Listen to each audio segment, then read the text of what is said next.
The Turkish Super Lig has certainly garnered massive attention this year due to many off-field craziness that might seem insane to supporters around the world. However, for most Turks, it's just another year of the world's best drama show. And you decided, hey, I want to choose a team I could support. Well, in this video, I'm going to go through each Super League side and give you a rundown of each team's history and things you need to know to help you choose what team you should support. So let's get into it. Starting off with last year's champions, Galatasaray. Easily the most known and successful club in Turkish football, Galatasaray has been pretty dominant these last two seasons and is currently in an intense fight with Fenerbahce to win their 24th Super League title. They are the only Turkish team to win a European competition. Located in Istanbul, think of Galatasaray almost like the Liverpool of Turkey. They have the biggest fan base and will continue to fight for trophies. They are one of 4 clubs to never be relegated, and they've also had some of the league's most iconic names like Hagi, Muslera, Schneider, and Drogba. Fenerbahce. Easily Galatasaray's biggest rivals and the second most successful team, with 19 top-flight league titles, it has certainly been a rough decade for Fenerbahce and their supporters. With their last league title coming in 2014, they were on a 9-year trophy drought until they were able to secure the Turkish Cup just last season. Recently, Fenerbahce's transfer policy and youth building has been excellent. Stars like Ferdi Kadıoğlu, Arda Güler, Szymanski, and Kim Min-jae have all come through and boosted their reputation while playing for the side. They are also fighting in a wild title race and have just lost the league one time this season. They are only one of 4 clubs to not get relegated, and they have the second biggest fan base in Turkey. I'm sure they will get back to winning a league title soon, even if it isn't this season. Think of Fener almost like a Manchester United. Besiktas. The third biggest club in Istanbul and in Turkey, Besiktas has 16 Super League titles, and I might have to add that they have the most beautiful stadium in the whole league.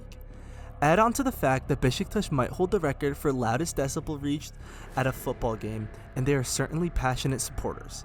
Although they have fallen off a tad bit in the last 2 seasons, Besiktas is a side that regularly competes for trophies, but I would still consider them the little brother of the 2 Istanbul sides. They are also another side to never be relegated. Think of them almost like an Arsenal. Trabzonspor. Easily the biggest club outside of Istanbul, Trabzon is located in the Karadeniz region of Turkey. With 7 league titles, they are one of 2 clubs to win the title and not be located in Istanbul. Trabzonspor is a city club with around 99% of the city's inhabitants supporting the team. They recently just won their first title in the 2021-2022 season and were able to celebrate after a long 38 years. I know you guys have probably seen the pitch invasion the fans did, which definitely caused a big uproar in the footballing community. However, I would say that Trabzon has some of the most passionate fans all over the world. They are the last club to never be relegated from the Super League. Basaksehir. Basaksehir are the newest club to win a championship, winning it in the 1920 season.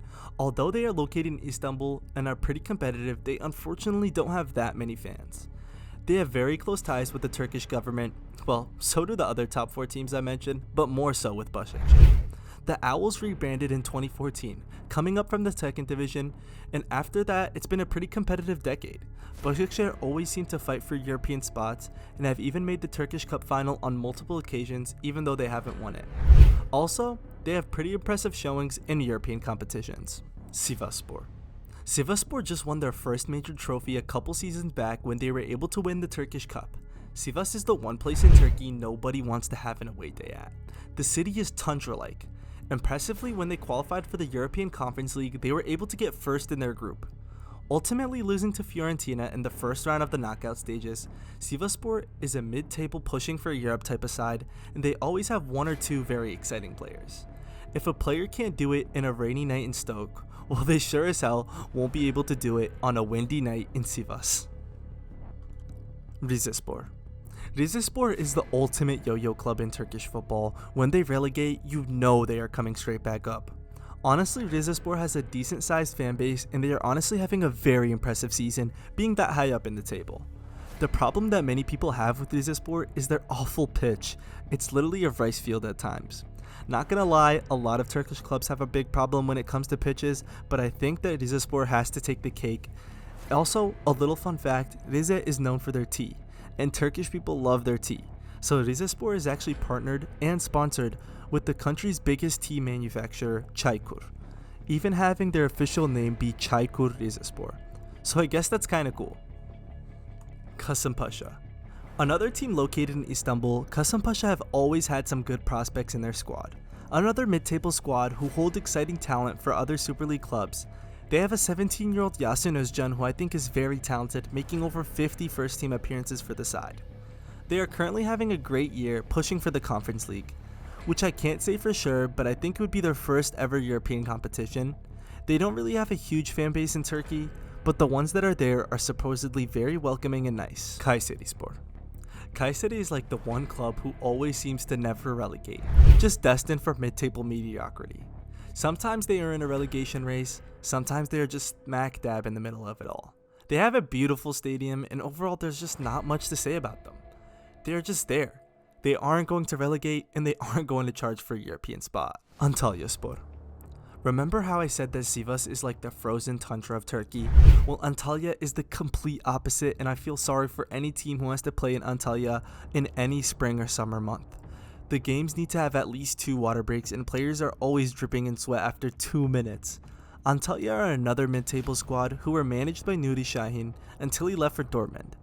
They are definitely one of the more defensive sides in the league and are a nightmare matchup for most squads. Adana Demirspor. Honestly, they are one of the most exciting teams in the Super League playing attacking football.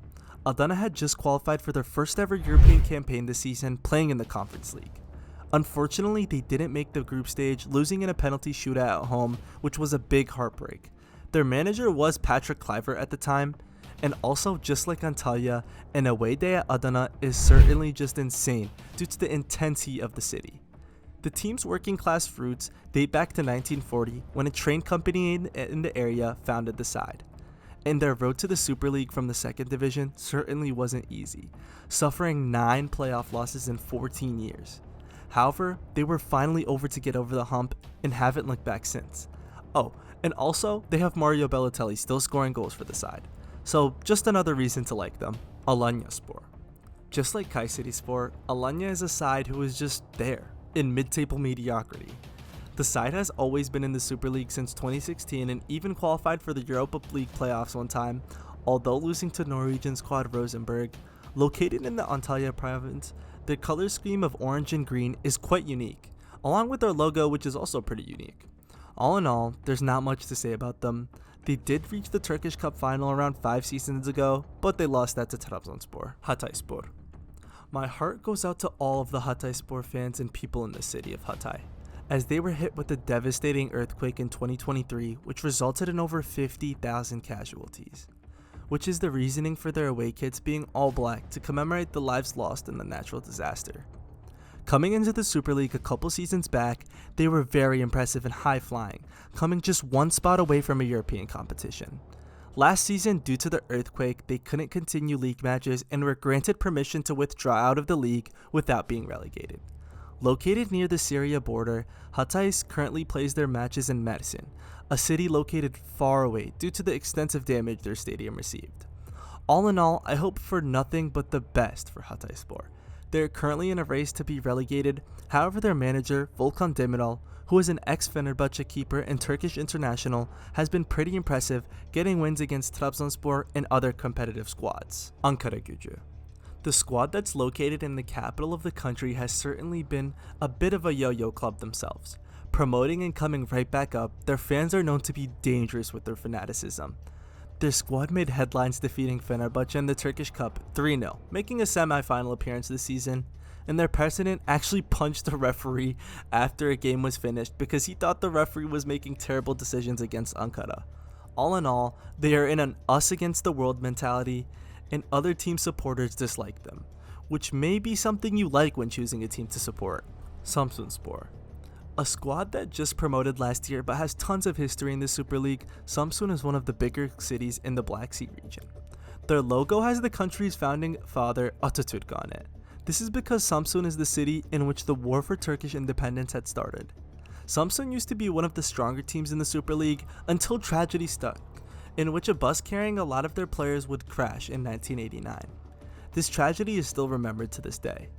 Another thing about Samsunspor is that they are one of the only teams to represent their city, as other cities have multiple big football teams that divide people, such as in Ankara with Ankaragucu and Gençler Birliği. However, Samsun doesn't have that problem. Konyaspor. Konyaspor fans have certainly had a roller coaster of a ride. Just 2 years ago, they had qualified for a European competition, until they lost against Liechtenstein side, FC Vaduz. Yeah, ever since then it's been pretty tragic, as right now they are currently fighting for an intense battle to not be relegated to the second division. But Konyaspor are usually a competitive side, even winning the Turkish Cup in the 2017 season. Honestly, I hope they don't get relegated this season because they are another team that genuinely has a fan base. Istanbulspor. Literally, they have 13 points. Their most exciting part of the season was when their president ordered them to get off the pitch because they didn't get a penalty. Yeah, not much to say about them. They probably won't be in the Super League for a while. Pendikspor. Literally another random Istanbul club that doesn't have a big fan base. Will most likely relegate. Nothing to really add. They have like a really small stadium, and yeah, that's about it, guys. Fatih Karagumruk. Literally in a relegation race, but somehow beat Galatasaray in the Turkish Cup. They're currently in the semi-finals going to play Trabzonspor, and they used to have Pirlo as their manager. They play in the biggest stadium in Turkey with 80,000 seats at the Atatürk Olympic Stadium. However, they have the lowest attendance of any side, unable to get even 1,000 home fans at any given match. Another Istanbul side, which is just kind of fodder. Gaziantep. A Phoenix club of Gaziantepspor, a well-beloved team in Gaziantep which dissolved in 2020, however they lost a lot of their support with the new club. It's quite unfortunate, and they are also in a relegation race. What used to be a historic and fan favorite club is just a soulless husk and another reminder of the absolute uncertainty of Turkish football.